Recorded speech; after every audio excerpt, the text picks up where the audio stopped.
In 1988, the community of Trustfeed was divided by a power struggle. Upper Trustfeed became known as UDF territory, and Lower Trustfeed belonged to Inkatha. Then a meeting was planned here in town, at Marawa House in Edendale, where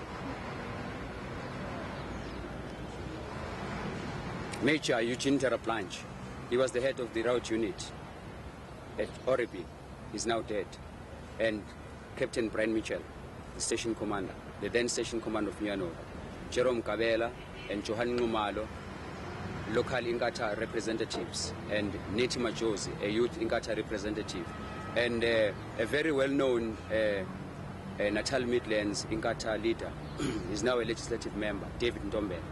So in that meeting, a plan was hatched, okay, to go and finally drive UDF out. But I must stress that they felt that my shop, my house, my family home were the nucleus or were the base of the UDF. So that is where they planned to hit. If they hit us flat out, then their mission would be complete. So special constables were brought by members of the route unit to Trustfeed, and they were deployed in strategic, points.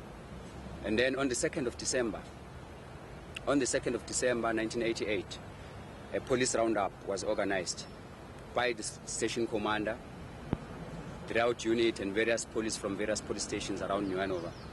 They said the purpose of that exercise was in line, with what was going on, looking for arms and all that, okay?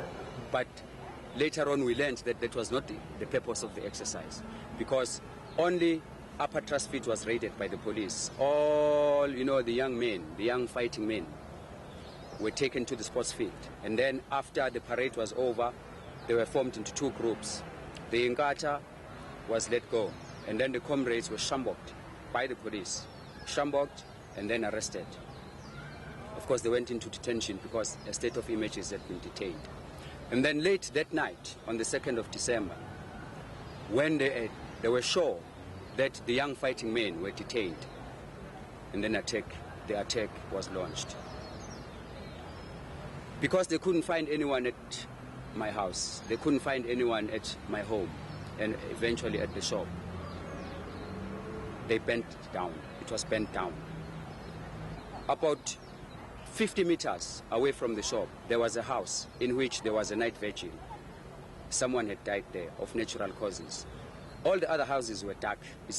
Only this house was alight. And there was a light coming through. Then the police went there, they knocked, they announced themselves as police, and then they started shooting. 11 people died in the Trustfeed massacre. Captain Brian Mitchell is serving a 30-year sentence for this crime. 4 special policemen who were also convicted have since received indemnity. Later on, when the case was tried at the Supreme Court, Captain Mitchell said it was a mistake. Now, I want to state here categorically, it was never a mistake, because the murder was planned with the logistics and everything. Special constables brought there, put in strategic areas, and they knew exactly which houses to attack. So when he says it's a mistake, I totally disagree with that. It was not a mistake. The only mistake I think he was referring to, it was that he did not shoot and kill people whom he had intended. It's my family. But innocent other people became the victims of the circumstances. But I don't believe it was a mistake. Today, nobody even seems to remember where the victims have been buried. Many residents fled the village. Most of them will never return. But some, like Fastus and Bongwe, still want to go back and rebuild the houses on their land. It was very difficult to get into Trustfeed after 1988. Well, from detention, I came to live in Pietermaritzburg as a displacee. Other people could go, I couldn't go. All right, I couldn't go because Kabela and Numalo did not want me there. They believed that if I came back, then the UDF will thrive once again. But now I go there, it's now peaceful. I go there, and I am going to be going back.